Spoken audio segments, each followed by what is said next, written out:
What is up, everybody? Welcome to another episode of the NerdBall Fantasy Football Show. I am your humble host, Pete Rogers, and I am joined by all of the nerds. We have resident old man Clark Barnes and the working girl Jordan Smith.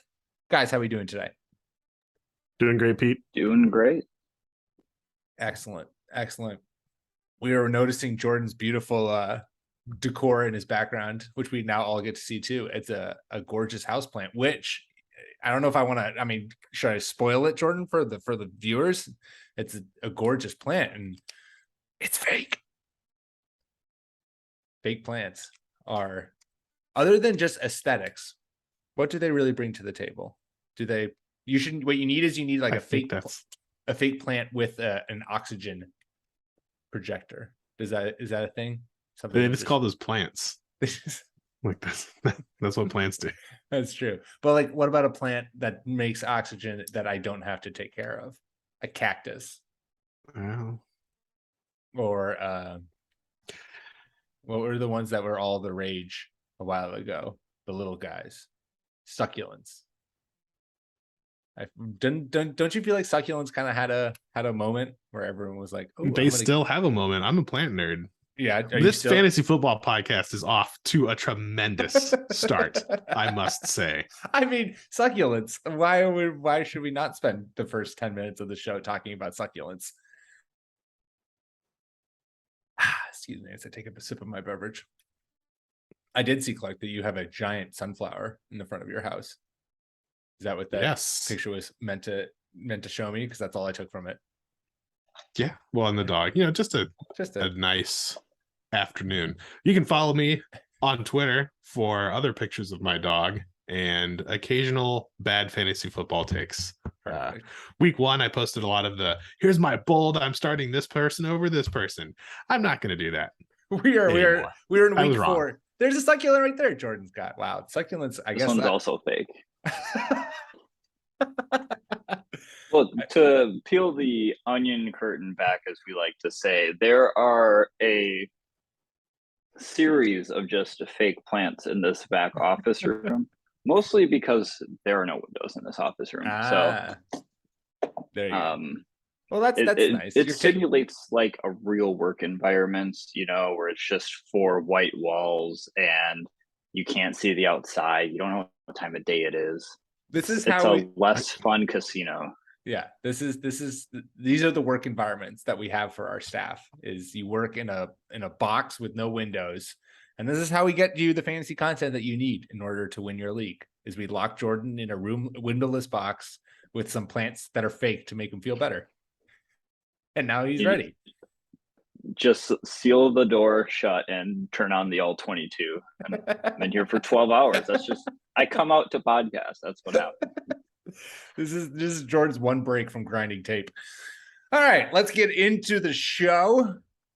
We got some facts to talk about, some must starts. Jordan's got a top 5 for us, but of course, before we get into all of that, we're going to start with our love and hate of the week, our McLovin love of the week. Clark, why don't you start us off? What did you love from this past week? I love that J.K. Dobbins got on the field and looked like good old J.K. Dobbins. Super quick, ran into contact really hard, had some awkward tackles and just bounced up. Didn't have a big fantasy day, but very, very promising otherwise, that he did not look slow and he did not look like he was shying away from contact. Yep. It's nice to see that. This Ravens offense is already just like, Lamar Jackson is playing on a whole nother level. And it has to be the front runner for league MVP at this moment. But if the Ravens can also then get their world famous ground game going and J.K. Dobbins can start looking like J.K. Dobbins that we've seen in the past, this Rams team is going to be unstoppable. And J.K. Dobbins, if you have been waiting on him and sitting on him, you were very happy to see what Clark saw in last week. If you want to be a little saucy and try to put some feelers out there, if you do not have J.K. Dobbins, I support that. I support buying low on J.K. Dobbins if someone is just needing to free up a roster spot. But this is probably your last chance to do that, because as he saw the field, he's only going to get more and more involved in the Ravens backfield. So what's his name? Justice Hill. The Justice Hill head fake of, oh boy, he looks like he's going to be a real superstar. And I hope that he is, but I don't, I'm not worried, I'll say. Beautiful. Jordan, what did you love from this week? My love for this week, I already can't keep track if I've already done Lamar Jackson as a love, but I'm just going to do it again because I'd like to just drop a fantastically wonderful statistic for all the listeners out there. And I guess it doesn't really matter if you don't have Lamar Jackson, but for those of you that do, you are very excited for the first 3 weeks because Lamar Jackson is QB5 if you take away all of his rushing numbers. QB5, which is, I mean, I was told he can't pass very well and he's not very accurate, but his numbers as a passer have been pretty damn good. And in standard scoring, if you just take away his passing, so if you turn him into this weapon that guys like Bill Polian said should be, he's running back 11. So he is a top 5 quarterback and a top 11 rusher. And it's just fun to see. Like, obviously, these numbers will probably tail off, I think, as more running backs start to either come back from injury or offensive lines start to get rebuilt around the league. You got a few of them out there that need a few more guys before their rushing game can really start to take off. But watching Lamar Jackson just like glide around and past defenders is just, it's very fun because he is the opposite of like the smash mouth quarterback who is going to try to run you over. It's like people barely touch him even after the play is done. Like he just kind of slides past people. He is I mean, I said when we were talking about J.K. Dobbins, he is just playing on a whole MVP level. We have track on nerdballff.com. If you listen to the show and don't read the site, I mean, that's on you. Go read the site. But we track per rating, which is basically breaking down fantasy points per, and then a positional thing, per attempt for quarterbacks, per touch for running backs, and per target for wide receiver and tight ends. But for quarterbacks and wide receiver and tight ends, we exclude any kind of rushing production. So it's purely just how many points does a quarterback average? How many fantasy points does a quarterback average throwing the ball per attempt? And Lamar Jackson, to your point, Jordan, leads the NFL in per rating right now, averaging 0.75 fantasy points per attempt, just throwing the ball. And that's taking away the fact that he's averaging 12.1 fantasy points just as a rusher. It's just an unreal season that he has had through the first 3 games.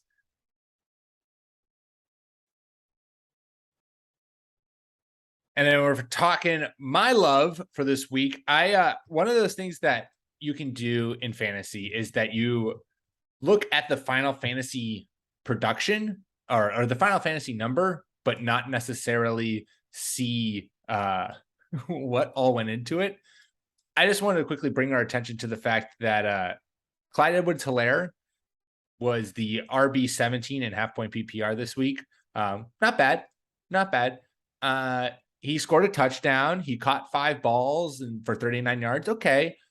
He ran the ball 7 times for 0 yards, which is just an incredible stat line to me. The fact that you can have 7 attempts and not gain a yard is truly incredible. I'm sure there was a negative play that he counteracted, or he literally just could not get past the line of scrimmage on 7 attempts. But thank goodness you have that touchdown, because otherwise that would be a terrible fantasy performance. But just goes to show touchdowns are real nice in the fantasy world. Yeah, touchdowns count for a lot, and PPR is, I don't know how I feel about PPR. That you catch a pass for -1 yard and get 0.9 points, I feel is questionable. But I think an interesting thing about the Clyde Edwards-Helaire situation is that he is a serviceable rusher, but we're seeing Pacheco get a little bit more and just running real hard. He's not blowing people away, but I hope as the season goes on, McKinnon kind of gets phased out and we have Edwards-Helaire as the change of pace lightning quick and Pacheco as the I get the goal line work, unless we're getting Kansas City fancy at the goal line. Clyde Edwards-Helaire also leading running backs in per rating, fantasy points per touch, 1.39 fantasy points per touch through 3 weeks. So Clyde Edwards-Helaire, so far, if you have drafted him, you have been decently happy with his output, even though he had exactly 0 yards this week, but scored you that touchdown. It's incredible. You'll love to see it. Boris Christian Co. hate of the week. Jordan, why don't you start us off? What did you hate from this last week? My hate from this past week would be, oh boy. I would have to say my hate of the past week and the bane of the entire season for my redraft league so far has been Austin Eckler. I might actually have to change this to the Chargers as a whole, because like the Chargers just haven't looked good in the way that we kind of thought they were. Now they're somehow having yet again another season from hell with all these injuries. They just lost Rashawn Slater, which doesn't help Austin Eckler on the ground, but at the same time, it just doesn't seem like I mean, he's getting targets. He has 8 and 10 in the past 2 games, but that's not really translating into yards after the catch. And the 4 rushing attempts for 5 yards against Jacksonville. Now, Jacksonville is number 1 in rush DVOA right now, which is, I think, very much buoyed by this performance against the Chargers. It's just something you just didn't think you would see. And he's averaging under 3 yards per carry. It's not great. This is an example of a line, like I said before, that really needed to start coming together in terms of injury, whether that's getting Corey Linsley back, but losing Rashawn Slater as a key part of that line just sets them back another step. Like, even if Corey Linsley comes back and he's great, it still sets them back a little bit. So yeah, the Chargers have a lot of work to do this season. They do, and it's not great. The fact that, I mean, you're happy that Austin Eckler currently has a 17.3% target share in the Chargers backfield, which is 3rd among running backs, which is great. You love the fact that he's, like you said, Jordan, he was seeing double-digit targets in the last couple of weeks. However, what you don't love to see is that his opportunity share, which is backfield attempts plus targets that we track, 57.4%, which means it's not his, he's barely over 50% in terms of seeing the opportunities out of that backfield, that it's a shared backfield. And that's not what we saw last year. So you're seeing, he's has a less of a domination in terms of touches from the Chargers backfield in a Chargers offense that looks just nowhere near as good as it should be. Really kind of stuck in the mud. Obviously, a lot of it comes down to Justin Herbert dealing with now a rib injury. But man, it is this year. I like the fact that you expanded it to the whole Chargers, because there are a lot of people. I have Mike Williams in my home league, and I am trying hard to be patient with him, but it is a lot of people put a lot of faith in this Chargers offense this year in fantasy football, and they have not been paying dividends so far. Hopefully things will turn around with Keenan Allen coming back. Real quick. Oh, sorry, Clark, real quick. To really hammer this point home too, is the fact that Austin Eckler is sharing with the splits you were talking about, he's sharing the backfield with Josh Kelly and Sony Michel, which are not good running backs, to not at least good enough to be warranting that kind of split. We're not talking ETN, James Robinson here. We're talking Austin Eckler and another guy who got cut from 2 different teams already. And additionally, you look at Austin Eckler and you're like, oh, he's running back 13. That's great. That's in PPR. He's standard number 32 running back, which he's a 1st round pick. I drafted him with the 4th overall pick in my draft, and I'm so upset about it now. Yeah. And that wasn't a bad pick. That's everyone. It's Austin Eckler, top 5 back. No problem. Solid. Yeah. Yeah. My backup, just in case top 5 that we could have pivoted to today was top 5 players where I'm just going down with the ship. Meaning players who are underperforming, but I don't care. You're not going to get anything for him. You just got to stick it out. And Eckler made the list of, I don't understand why he's not being used so much. I understand that the Chargers have stated over and over and over again that they don't want to use him up and they want him to split the backfield, which I think is fine. But now they're 1 and 2. So hopefully they'll be like, crap, our quarterback is injured. We are 1 and 2. Sorry, Eckler, you are one of the best players on the game on our team. We really, sorry, you're going to get beat up. That's why we paid you all the money. So I will keep the faith with him. but it has been a very rocky start. Yeah, definitely not something that we love to see. Clark, what did you hate from this last week? Well, keeping in line with what Jordan did, I'm just going to do this immediately. I hate how things are going for the Panthers. Just this whole thing is not working out. All off season, not all off season. Once Baker got traded, we're like, it's going to be the best quarterback DJ Moore's played with. Bump for Robbie Anderson. Functional offense for Christian McCaffrey again, and it's just been an absolute S show. Robbie Anderson has one long touchdown, which I was just so desperate I had to play him, and I got. But everything looks hard for the Panthers, and they're just not good. Yeah, DJ Moore finally scored a touchdown, and that was like, oh, okay, we're doing something here. And then last week against the Saints, 6 targets, 1 catch for 2 yards. It's as someone who Christian McCaffrey, I got him on my team. We talked about him all offseason about how Christian McCaffrey is the 101. And it's just like, that's the clear and obvious choice. And I got him at 102 and I was thrilled. And he has not lived up to expectations. Again, I think Christian McCaffrey, if you like, I see in line with Austin Eckler as you, Clark, where it's just like, you're not moving from him. You're just going to kind of ride this one out and hope that you can attack the waiver wire or maybe make trades on other stuff to kind of fill in the space that you're missing. But hopefully, I think, Christian McCaffrey is too talented and there's so much of this season left. And he, unlike Austin Eckler, leads the NFL in opportunity share among running backs. 88.9% of the Panthers' attempts and targets in the backfield go through Christian McCaffrey. Yeah, I have an unfortunate statistical nugget here that I'm sure we all would have predicted at the beginning of the year. Oh, no. Pass catching maven running back Derrick Henry has more receiving yards than Christian McCaffrey. I did underdog pick'ems last week. And Derrick Henry, his higher or lower for receiving yards was like 8.2 or something like that. And I was like, Derrick Henry literally does not catch the ball. This is incredible. This is easy. Give me the under, easy money. He then, of course, goes on to have a career receiving game. It's like, well, shit, which is great if you're a Derrick Henry manager. I mean, you love to see the fact that he's getting utilized in the passing game.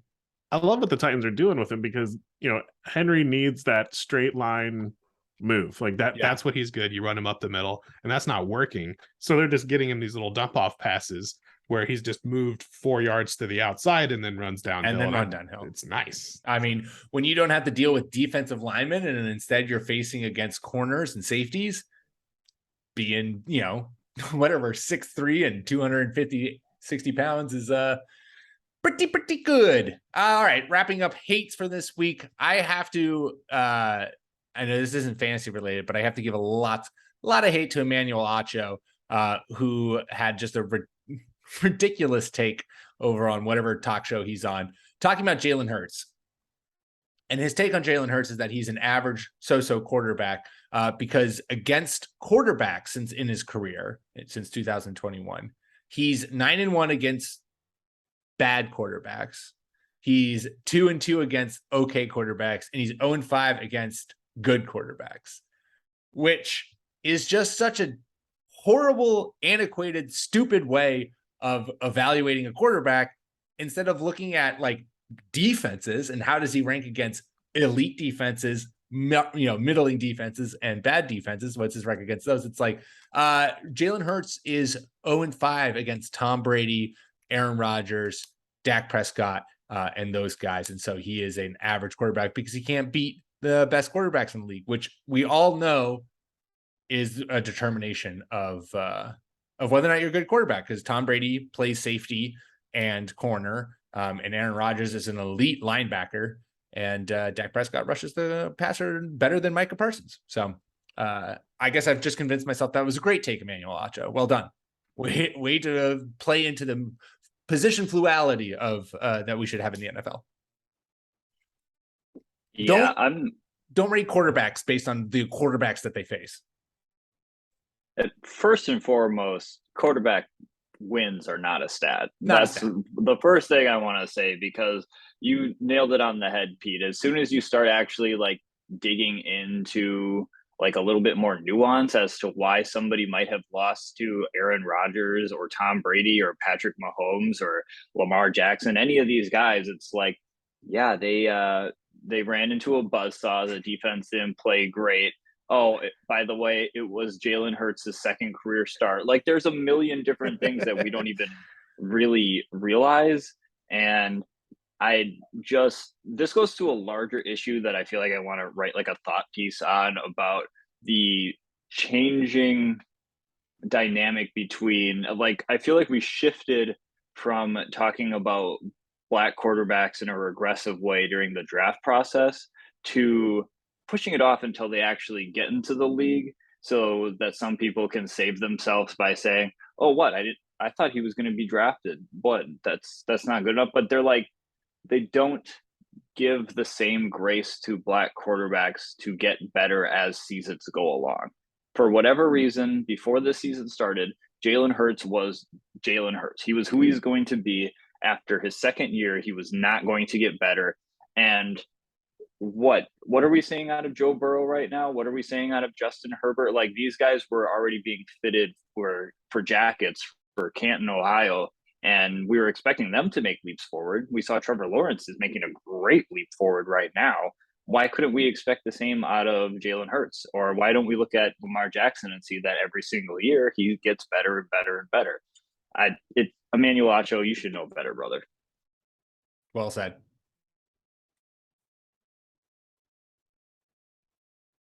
Clark agrees. All right, there's our loves and hates. Yeah. Takes on takes. You boys go for it. Yeah, I mean, I've been super impressed with Hurts. I was a Hurts doubter, much like Josh Allen. I was a Josh Allen doubter. Hurts showed that he is a atrocious passer for his entire career, except this year he took a gigantic step forward, and it looks like they've really built the offense around him and that he's gotten better. If someone watches the games, I don't know how you could come to any conclusion other than Hurts has taken a giant step forward and looks much better. Yeah. And is still quite electric and good at running the football too. Oh, yeah. All the amazing Lamar stats. Jalen Hurts is right behind him in terms of rushing. Yeah, it helps when you go out and, aggressively go get your young quarterback, an elite number one wide receiver, Chicago Bears. Maybe something you want to do. Just throwing it out there. Those were our love and hates from last week. Let's move on. Before we get into our must starts, I'm going to give you guys a Dwight K. Schrute fact of the week. And we're talking about two running backs here. Joe Mixon and Leonard Fournette are the only two running backs among the top 18 who have not scored a touchdown. Top 18 fantasy.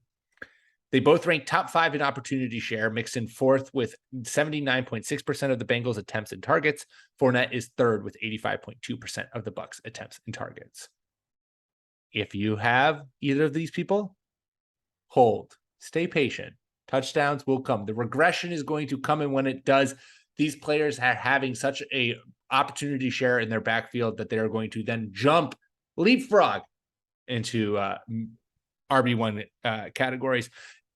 If you don't have them, perfect buy low candidates. I'm sending out feelers for everyone in my league, especially for Leonard Fournette, who I just realized when I was looking at my phone that my wife has, and she's going to wonder why I want to trade for him, and then she's going to keep him, and now I'm not going to get him. So definitely, if you have Leonard Fournette, Becca, you should trade him to someone who sends you an offer. I was looking. I didn't know it was going to be your fact of the week, so I came up with the fact of the week too. Oh, and nice. I was very surprised to see that Joe Mixon is 5th in running backs for receiving yards. Yeah. Like, remember how the knock on why Joe Mixon's not a first-round running back, which I believe and was backed up by good evidence that it is like, well, he doesn't catch the ball. Good runner, probably going to score a lot of touchdowns, but doesn't catch the ball. So just, early second-round guy instead of like early first-round guy. What is going on here? Yeah, Joe Mixon, 103 yards receiving. Well, you gotta hope that the Bengals don't figure out their offensive line issues, so he just keeps getting those passes to him, getting the ball out keep quick. Getting those dumps. Keep getting the my dump downs. Secondary Nice vice fact of the week is that I got to pull it up now. I'm all flustered. Lamar Jackson has the 5th most rushing yards in the NFL, tied with Christian McCaffrey at 243. It's crazy. Lamar A little He's bit about more to Lamar pass love. Christian McCaffrey too. What's that? He just has to not. He just has to not get sacked or take knees and rush for positive yards, and Lamar will pass him this week. Yeah. Oh, he's so good. He is so good. He has, Not perfect, but very good. Yeah. I mean, good enough that the man's about to make bank after betting on himself. I mean, there is no better example of betting on yourself than what Lamar Jackson is currently doing, which is, don't settle for guarantee, for non-guaranteed money. He wants a fully guaranteed contract. Well, got to pay the MVP. I hope we don't see why the NFLPA is so weak with all of this. I'm worried. Sorry, Jordan, what were you saying? I was just gonna say, I hope Lamar has in the back of his mind for Christmas, he's got to get like Rashad Bateman and Mark Andrews and Devin Duvernay, who's having a really good season. We haven't really talked about him that much, but he's got to get him some good Christmas presents this year. Devin Duvernay, who comes on and has 3 targets a game, but somehow has 3 touchdowns. His per numbers are off the charts. He's like averaging 4 fantasy points per target because he has like a total of 10 targets on the season and 3 touchdowns. Well, in week 1, he also returned a kick. Oh, that's right. He has a return for a touchdown too. So you just got 6 free points if you threw up that Hail Mary in week 1. I don't know anyone who did. 8. I didn't. He has 8 targets and 8 catches so far this season, and has 3 touchdowns receiving and 1 touchdown as a kick returner. It's wild. He has scored a touchdown in every single game this season so far. Devin Duvernay. It's like a reverse Tony Snell stat line. Well, it's the Chris Carter. It's the Chris Carter stat line. All he does is catch touchdowns. That was said derogatorily about Chris Carter. Which is that a bad thing? This is 30 years ago. Don't worry, guys. Moving on. Is it bad to just only catch? That's what I don't feel. It's like I feel like that's pretty good. I feel like that's how you get paid. It's like the Randy Moss Thanksgiving stat: 3 catches, 150 yards, and 3 touchdowns. Let's talk some week 4 must starts. Clark, why don't you start us off?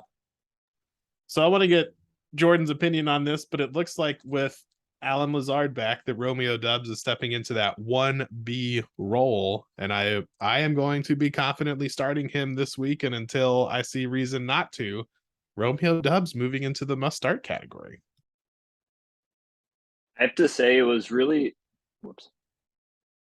Am I muted? No, you're good. Never mind. That was Clark's mute symbol next to my little box. I have to say it did feel really good to see Doubs just come out with 8 targets, and like the second half of the game obviously went entirely different if you were watching Packers Bucks this past weekend. But the first half of the game, they were really making a concerted effort to go towards him. It seems like it's going to be Lazard trying to stretch things downfield towards the middle of the field. Doubs is going to be able to slot in and catch some bubble screens. It seems like they're giving him a few of those. The only thing I would be worried about is red zone stuff. I think that with the Packers rushing game and the wide receiver he trusts most beyond any reasonable rationale is Randall Cobb right now. So that is another issue. When the big moments count, he's going to like Cobb or Lazard probably. So I think you're totally right, but I was heartened by his red zone usage in that they schemed a play to him, and it was one of those quick, we're on like the 1 yard line, and Aaron Rodgers is going to catch it and throw it to the wide receiver. Doubs' touchdown, Lazard ran a pick for him, and Doubs kind of cut right under. So that was very heartening to me. Is that like, you're right? I do think that he wants to throw it to Randall Cobb and Allen Lazard. But that they schemed to play in the red zone for Doubs was what pushed me over the edge of thinking, okay, I'm comfortable starting him as my flex now. I want to say for everybody out there that we're not comparing Romeo Doubs to Davante Adams right now, but the Packers are kind of giving him the plays that Davante Adams had. That's not to say he's going to do them as well, But when you have a quarterback like Aaron Rodgers, and if Doubs can do it like 50% as well as Devontae Adams, that's still a pretty good wide receiver to start each week. Yeah. He wears Jordy Nelson's number. He's 6'2". He's basically a Hall of Famer. He's basically all the best features of Jordy and Devontae Adams and Greg Jennings rolled up into one, and Donald Driver. All in one. Yeah. I mean, this is Shepard too, just I think the thing that we like so much, or the thing that makes me so happy, I totally agree with you, Clark. The thing that encouraging for me is also the fact that like we heard all throughout the preseason and all throughout camp that was like Romeo Doubs. Aaron Rodgers was hyping him up. And now having a game where it all comes to fruition last week makes me think that this offense is going to start gelling and you've got Alan Lazard's back and healthy. They have the pieces that they, initially thought they were going to have in this offense. And I think they're just going to kind of continue to get moving and keep rolling. And the Patriots on paper look like a good defense, but they have not played that way. They're definitely a secondary that you can take advantage of. That's who the Packers are playing this week. And so I wouldn't be surprised. I think for my roast and ghosts this week, which is coming out tomorrow, make sure you check it out, everybody. Aaron Rodgers I have as a roast this week because the Patriots secondary has been really bad. I mean, obviously he's gave up a whole bunch of points to Lamar and has been picked apart by other quarterbacks so far this season. And I think that things are starting to jive in Green Bay. Romeo Doubs is a big part of that. And I totally think he's a confident start this week against the Patriots. I'm calling this week my must start. This is the Breece Hall cements himself as an RB1 week against the Steelers. He had 60% opportunity share in week 3 against the Bengals, which was the highest of the season. And he saw for the first time 51% of the snaps. So over 50% of the snaps sharing that backfield with Michael Carter. And so you're seeing the Jets starting to lean more towards Breece Hall and giving him the work. Carter still led the backfield last week in attempts, but Breece Hall had 11 targets, which is incredible. We'd love to see that. The Steelers have given up the 8th most fantasy points to running backs this week, 3rd most rushing yards, and the 10th most receiving yards to backs. All of these stats point to the fact that Breece Hall, who's being used on the ground and through the air, and is starting to get more of the usage in that Jets backfield, starting to be the predominant RB1 there. I think this is the week that he really puts it all together and cements himself as, okay, this is the rookie back that everyone was talking about and is now the clear RB1 in New York, maybe moving forward, or at the very least in the next couple of weeks. Yeah, like big questions in New York with Zach Wilson. Yeah, that's the one thing that could completely thwart me is Zach Wilson coming in and not targeting any of the running backs. But we'll see. We started the show off with Jordan pointing out maybe we should give people a chance to get better. So maybe Zach Wilson will get better. Maybe. As long as he targets Breece Hall double digits, I'm okay with it, Zach. We'll call that Flacco progress. has shown the way. Flacco has shown you how you win games, and it's throw to your running backs. Do not throw and Garrett Wilson. We need Zach Wilson to string together more than a couple good games and healthy games before I can just be like, Zach Wilson, no good. I'm glad he's coming back because my Elijah Moore stock needs to get pumped up a little bit more. But I guess we're just going to talk Jets football because my must start this week is, you're going to love this, Pete. It's Tyler Conklin, man. Tyler Conklin, somehow tight end 4 in fucking half point PPR. It blows my mind. Tight end 4 right now in PPR. He had 16 points against the Bengals, 10 against the Browns, 11.6 against the Ravens. So he's got the Steelers this week. I'm going for a full sweep, double-digit points for Tyler Conklin against the AFC North. I distinctly remember this at one point in time. We had talked about Tyler Conklin before.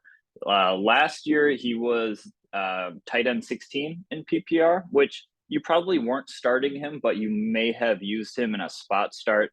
And he spent the last 4 years in Minnesota where they were trying a bunch of different things in Minnesota. They have Irv Smith Jr. He was in and out of the lineup, but every now and then watching all these Viking games against the Packers, you'd see Tyler Conklin just running all over the field. Like, who's that super athletic dude just sprinting across the field, scoring this touchdown right now? Oh, it's Tyler Conklin. It's not actually Irv Smith Jr., who you assumed it was because he was the super freaky Alabama athletic tight end, but it was Tyler Conklin every single time. You knew he had the potential to be a top 10 guy. I don't think any of us saw him being a top 4 guy right now.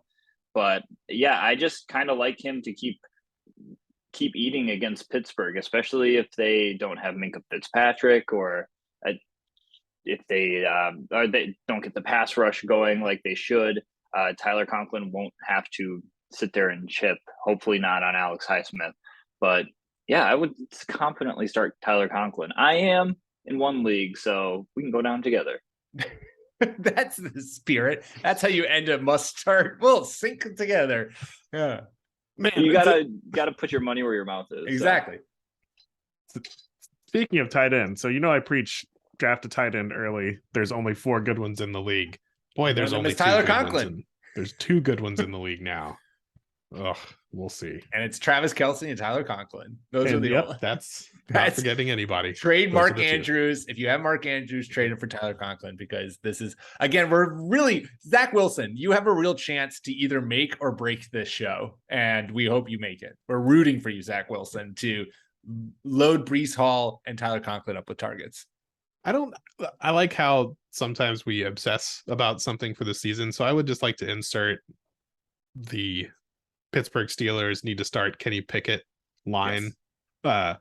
Interesting nugget. Greg Dortch has more fantasy points than Mitchell Trubisky. Greg Dortch! Good old superstar Greg Dortch. Outscoring quarterback Mitchell Trubisky. He's like wide receiver 16 right now. It's incredible. Glorious. All right, since we brought up Greg Dortch, I have to read you some Greg Dortch stats. Through 3 weeks, 23 targets, 13th amongst wide receivers, 20 receptions, 7th amongst wide receivers, 198 yards, 22nd against with wide receivers, 1 touchdown, 1.79 fantasy points per target through week 2, wide receiver 19, 34% roster and sleeper. I'm sure that's gone up since I tweeted that out, but Greg Dortch has been like absolute monster for Arizona and has been Tyler's number 2 target behind Marquise Brown, who I also really like this week. Because Marquise Brown, who the Cardinals are playing someone, and they have I think it's the Panthers, who just got absolutely roasted by Cardinals. Who are the Cardinals playing? Oh, don't tell me the St. Louis Cardinals. Dortch is playing well. He is getting rocked going over the middle, and he is making people miss. I mean, these are not just empty numbers because there's no one else there. He's earning this usage in these targets.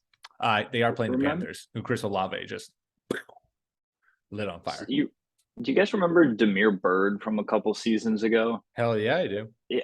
I do also believe this might have been during like a Hopkins injury or something, and he just kind of he got onto the starting roster, and it was I think they were like him and Kyler were like friends or something, or maybe they had started working together early in the offseason because I think this was Kyler's rookie year, but like Demir Bird just became like a viable person to play for a couple of weeks, and so is Greg Dortch. Like Kyler occasionally does this with random wide receivers. Yeah, he gets a vibe going, and then just loads them with targets, and they produce. And they're never to be seen again. Then they're gone. It's like running backs in New England, except now Ramondre Stevenson season is here. You guys, makes me so happy. Especially with Mac Jones out and Axel, and now I'm forgetting his name that everyone knows him by. Brian Hoyer. Brian Hoyer's first name is Axel. Do you know that? Like Axel Foley, that's kick-ass. Yeah, his name is Axel Brian Hoyer or something like that. He chose Brian. Well, his mom chose. The story goes is that his dad's name is Axel, and so they named him Axel after his dad.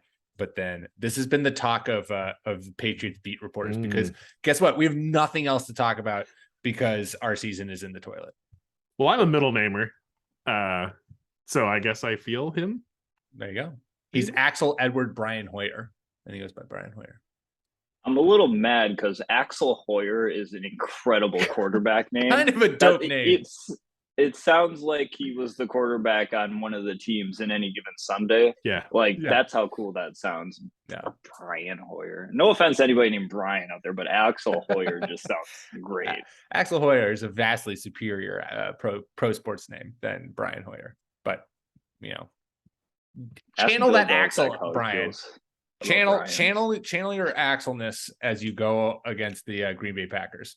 Is New England melting down, thinking about how wonderful the offense looked with sort of functional?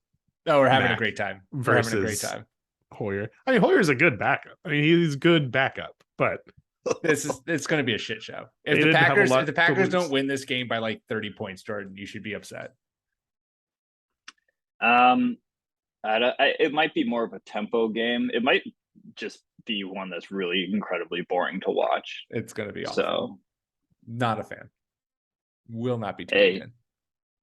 What do you think, though, that Bill Belichick would do with a top 10 draft pick? Do you trust him with it? He's going to try to draft a wide receiver, and it's going to go bottoms up. No, he'll trade down 5 times, and I'll be okay with it. He'll draft an inside linebacker. Robinson. Hey man, last time the Patriots drafted a linebacker in the top 10, it was Gerard Mayo. I love me some Gerard Mayo. That's true. So I mean, I feel like at the top of the wide receiver ranks, they can't really go wrong. Somehow they will. Trust me. Somehow Bill Belichick will find a way to draft the wide receiver that no one's heard about, and you're like, well, this is a garbage pick at 5 overall. They're drafting a defensive tackle from like Fordham. Like, well, everybody had a draftable grade on him. I wouldn't say first round. Florida Gulf Coast University. Everyone thought he center. would be drafted, but just not in the first round. All right. Well, speaking of rookies, let's get to our top 5 this week, and Jordan is going to bless our ears with his top 5 rookies so far, as our resident dynasty man.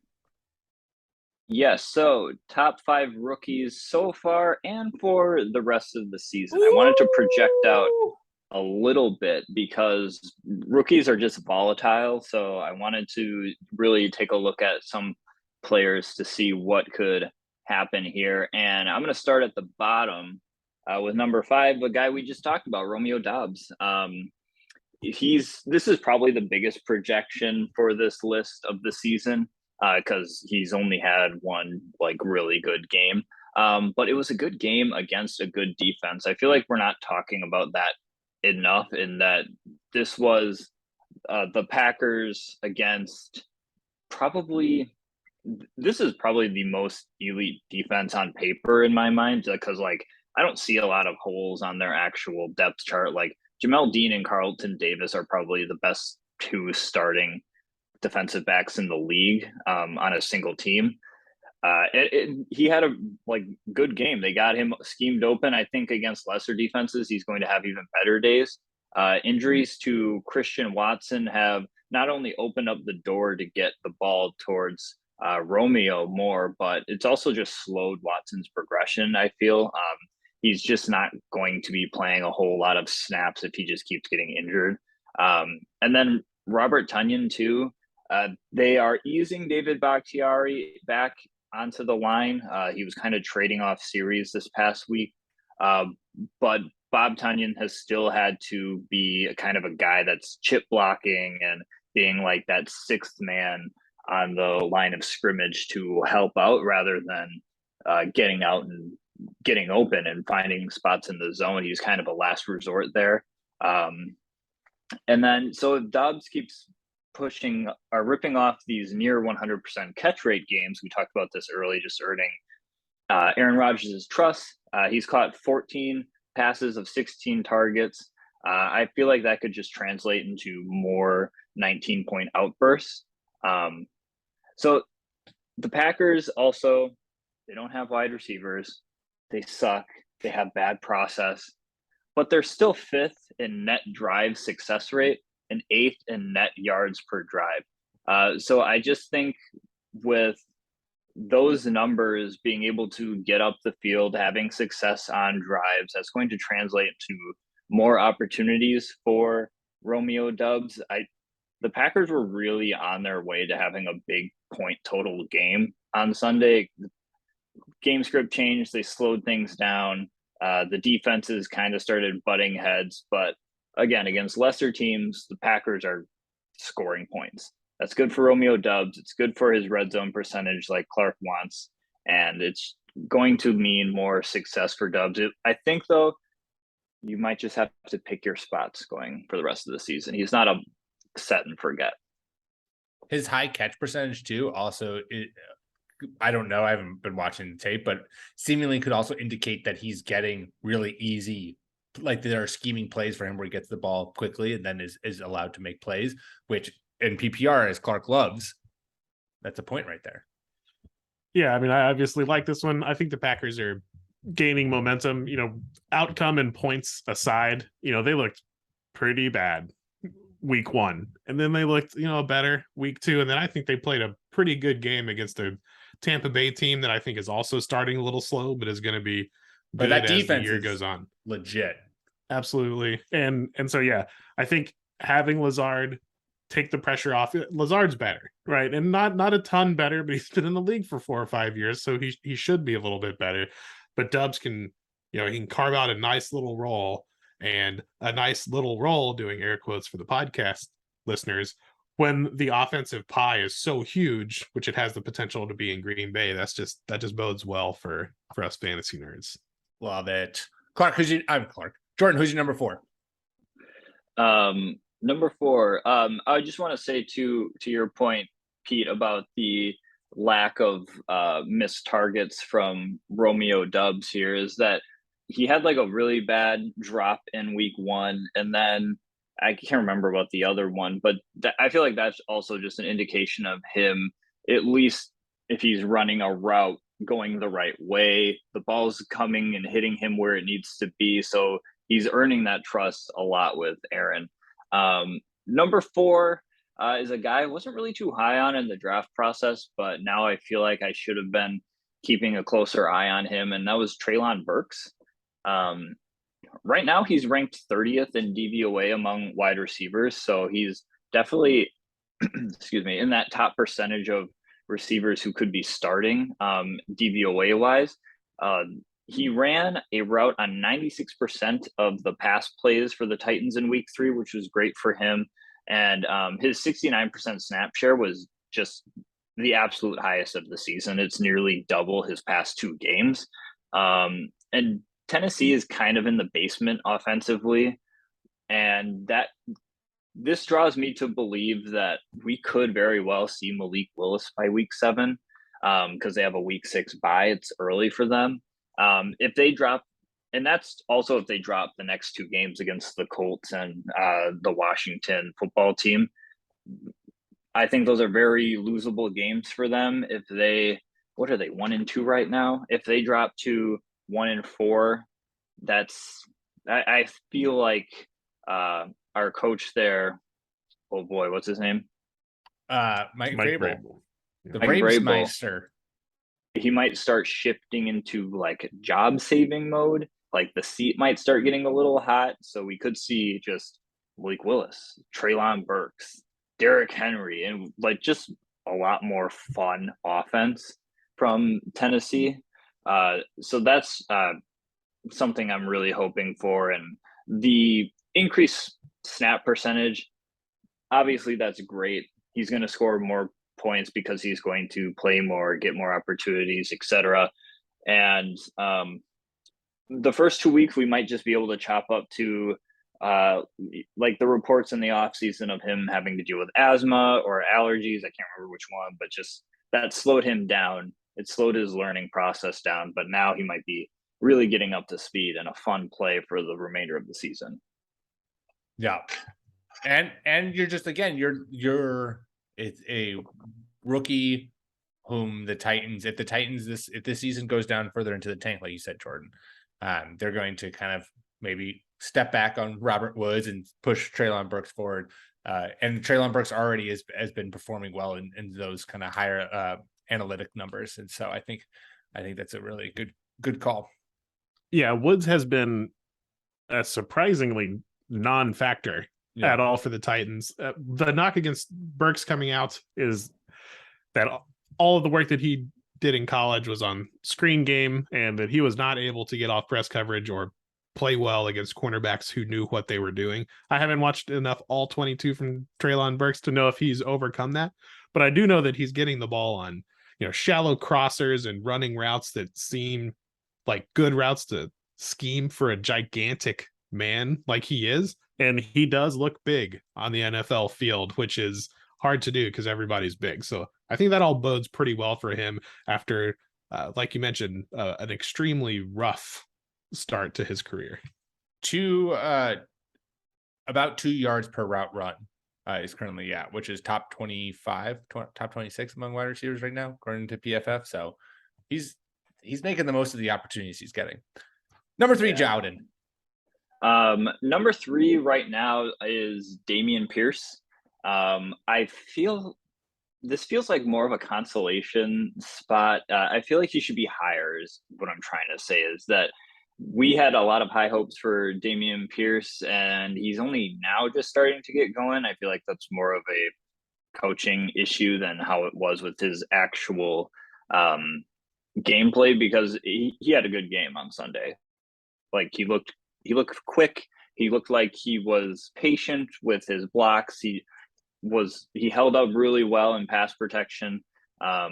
He's 34th amongst running backs by DVOA, but I kind of feel like that's going to climb just because his carries have increased over the past 2 weeks, 15 and 20. He finally scored his first touchdown. Right now, he's a better standard scoring option just because of the lack of production through the air.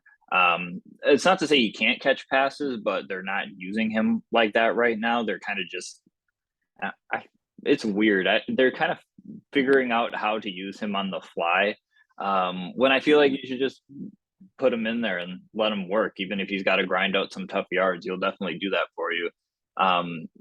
They've also found, the Texans as a whole have found themselves in a couple of rock fights, needing to pass at least 30 times in all 3 of their games and only mustering 3.6 yards per carry on the ground, which is 26th overall. They're also 4th worst at offensive yards per drive and drive success rate. So while they've been able to get some things going, they're kind of just sputtering out, which is why I use the term rock fight, because that's not like the best weapon you want to use, but they're using whatever they can. And Clark, maybe you can speak to this more specifically on the eye test of it all, but I have Dameon Pierce here at 3 because I think he's going to be a running back that you can use at least as an RB2 or a flex. Just plug him in there and floor 13 points a week. Pretty solid. Yeah, for eye test, he is a lone bright spot in an absolutely desolate and disappointing Houston Texans team. I made fun of Mitch Trubisky earlier for being outscored by Greg Dortch. Well, Trubisky's outscoring Davis Mills, and Davis Mills has been forced to throw the ball over and over and over. The only thing holding back Pierce is that the Texans are awful. But he's going to get the volume. They're not really using him in the passing game much, but I didn't chart the game, but I've watched the games. It's not like Rex Burkhead is out there breaking ankles or doing anything. So I don't know why you wouldn't just let the rookie go. This is another lost season for the Texans, and Pierce looks really good when he gets the ball. Yeah. And we all know what happened in week 1. But since then, in those 3 weeks, he has a 60.2 opportunity share in that backfield, which is 15th amongst running backs. So even though we know in week 1 he got no work, in 2 weeks he's done enough work and has had enough of the share of the backfield to put him well above 50 and put him in the top 15 among running backs. So like it's all the preseason hype that we had for Dameon Pierce, it got off to a rocky start in week 1, but I think it is all here. We saw it last week, and I would not expect it to change at all. And if they do start phasing out Rex Burkhead in the passing game, and he starts seeing Rex Burkhead has like a 13 or 14% target share for the Houston Texans. If that starts moving toward Dameon Pierce, and we start seeing Dameon Pierce now operate more in the passing game as well, then I think he surpasses the RB2 kind of category that you were talking about, Jordan, and goes up to like a fringe, high-end RB2 fringe RB1 if he starts getting reliable passing game work too. Yeah, I was hoping working with Pep Hamilton was going to up Davis Mills' game this season, but it's just kind of sinking all ships right now. Like, Brandon Cooks is not a very good play right now. What happened, Cooksy? My Brevin Jordan mini breakout season ain't happening. Dameon Pierce is finally playing. But I'm sorry, Clark, but not great. I'm rooting for your Packers. I'm bringing down the Packers fan IQ by rooting for the Packers. I don't know how much lower it can get. Number 2, Jordan. I was gonna say, Clark, I hope if you're still a Texans fan by the end of the season, I hope your mind is eyeing a Derek Stingley Jr. jersey, because that dude looks like top 10 at his position already. So I hate the Texans, but you can't, like, that's where I'm from Houston. You can't move on. I'll root for other teams, but I'll always, you root for the home team. That's what the song says. It's like that Texas flag is the devil on your shoulder. Yeah, it's literally hovering over you. You can't escape it. You. I just prefer to, like, Astros are doing good. I mean, I like baseball enough. Astros are good. Yeah, there you go. Not a Rockets fan? Maybe you should shift your fandom to the Houston Rockets. I haven't watched a lot of basketball since the old Clutch City days. For those elder statesmen, that would be the mid 90s. Yes. Good days. Good times. Jordan, number 2. Number 2, this feels a little bit like an easy call right now, but it's a Garrett Wilson, just because of that, 34-point explosion that he just had. He would likely be number 1 on this list if it wasn't for if Joe Flacco was staying around. Yeah, if it was wasn't for the Joe Flacco, Zach Wilson of it all, it's just all is a little bit complicated. I think there's a very real possibility that we're going to have to start considering Sood if Robert Saleh has it. But anyway, back to Garrett Wilson. He's currently 54th by DVOA for wide receivers. But the massive offensive outputs, gaining 10 targets and 14 targets over the past 2 weeks, while seeing his snap share increase from 49% in week 1 to north of 61% the following 2 weeks. I think that DVOA number is just going to continue to climb. He's kind of just getting onto the list. And Elijah Moore will have games that he takes away from Wilson. But I think there's room for both players, because Tyler Conklin, as I talked about before, I think Tyler Conklin's the 3rd best option on this team. I don't really see much threat from Corey Davis by way of taking away from Elijah Moore or Garrett Wilson. At least it shouldn't, because those two are damn good football players. Denzel Mims, Braxton Berrios, like, these guys aren't very threatening in any way. But yeah, Garrett Wilson, number 2 on the rookie list so far. Yeah. I like the call a lot, and especially since they're going to play the Steelers this week and then next week against Miami, which is destined to be a high-scoring affair if Zach Wilson can muster the energy to throw the ball around. Garrett Wilson looking legit as the Jets' number 1 wide receiver, and you just gotta hope Zach Wilson has improved somewhat, somehow, some way. Otherwise, or maybe Robert Saleh is just giving him a really short leash, and after one bad game, it's back to Joe Flacco, baby. Or just, volume, 32 targets, first 3 games as a rookie, and looks the part too. Those are not wasted targets. He's passing the eye test. I like Wilson. All right, Jordan, bring us home. The number 1 rookie for you, moving on for the rest of so far and going on to the rest of the season. The number 1 rookie for the rest of the season is a guy who I feel like you can plug into your wide receiver 2 spot and just leave him there until he has a bye, and it's Drake London. Whoa! He is currently. Sorry, go ahead. He's currently wide receiver 13 in PPR. He's just far and away the most productive rookie so far. He's posted double-digit fantasy weeks all season. He faces really no competition for targets outside of Kyle Pitts, because they're finally starting to pass Kyle Pitts the football. Yay. I guess Olamide Zaccheaus gets some thrown his way. The ball gets spread around enough, especially with Cordarrelle Patterson looking like Eric Dickerson. But Drake London is clearly the wide receiver one. He's very efficient. He's 16th by DVOA amongst wide receivers. That is a spot above Cooper Kupp right now. And he's 12th by DYAR. I'm not saying he's Cooper Kupp, but he is also in the same territory as like Christian Kirk and Amari Cooper in terms of potential production week in and week out. And I think that's accurate. I think if you're going to ballpark him or tier him, I think that he would be around the Amari Cooper and Christian Kirk range right now. Just these wide receiver ones on teams that we aren't sure are that good with, but the Jaguars are good.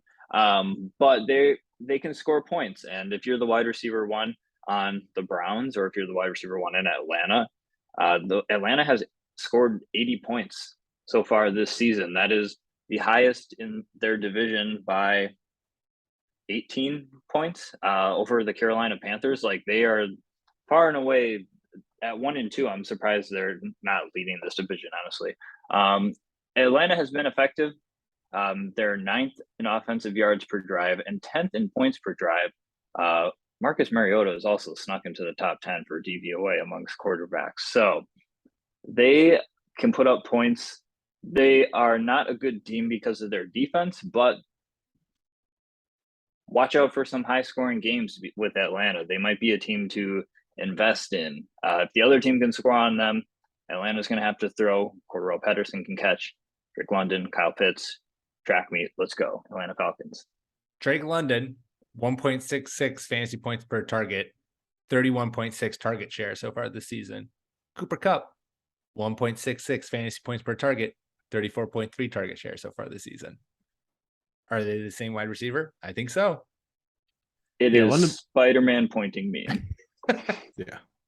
London has looked really good. You know, a tall wide receiver prospect, which I think the NFL is not moving away from, but not willing to bet on less talented guys because they're so tall. There's a lot of guys that are 6 foot that are getting the job done, no problem. But London's a lot taller, and he plays taller, but he's not a big loafing tall guy out there. He's put together a couple of really good games. I think Kyle Pitts is going to be fine, and that they'll get him the ball. But London is establishing himself as a legitimate NFL number 1 wide receiver. And three games into your rookie season, that is quite the compliment. Super surprised at some names that were not on this list. That's what I thought. 5. I totally forgot about Drake London, and that's why I freaked out, because I thought Chris Olave was a lock to be on this list. Yeah, and you could argue that Jahan Dotson has had an incredible season, and he was left for dead in dynasty drafts. He was drafted, I think, 15th, 16th, and I wasn't even thinking about taking him at 110. Really, it seems like this year in your dynasty draft, if you took a wide receiver, did pretty good. In the first round. They're all turning out okay, at least. I mean, it's early, but the early returns are looking great. I definitely should have given a heavier consideration to Chris Olave, that's for sure. Especially with some of the other wide receivers. He could have definitely been in the 4 or 5 spot. I don't know. I want to talk about some interesting guys. I want to project a little. Yeah. But who was the other name mentioned? Jahan Dotson. Just all he does is catch touchdowns too. Which is a bad thing. That's part of the reason I was I still don't know how to rate him as a fantasy player, because I just haven't seen him put together literally a Terry McLaurin actually type of stat line. It's always boosted by a touchdown, which is great. He's looked really good. But I just don't know how to rate him yet. You're also catching balls from Carson Wentz, which that's exactly what it feels like a ticking time bomb before that just completely combusts. But maybe not. Maybe somehow Carson Wentz has solved. Great top 5 though. I loved it. That's good. Yeah, Drake London, man. I have to say I'm very upset with myself for not having any Drake London shares. I'm very pleased for myself for getting some Romeo Doubs shares, but Drake London has been balling out. And I have not profited from that. Devastating. Let's just say my shares are very upset with the trust of Mitchell Trubisky and Sons. Some George Pickens, baby. It's uneasy right now. That catch he had was insane. From every angle you see it, and you're like, I don't comprehend how this man does a full extension sideways and hauls this ball in. That's shit like that was why he was my wide receiver one, is because you knew the potential for doing insane stuff like that was there. But that's what he has to do, that sort of stuff, because his quarterback can't give him a good ball. So get us Kenny Pickett. I'm gonna get t-shirts made, free Kenny Pickett. Then you can buy them at NerdBallFF.com. Pickett for Pickett. Pickett for Pickett.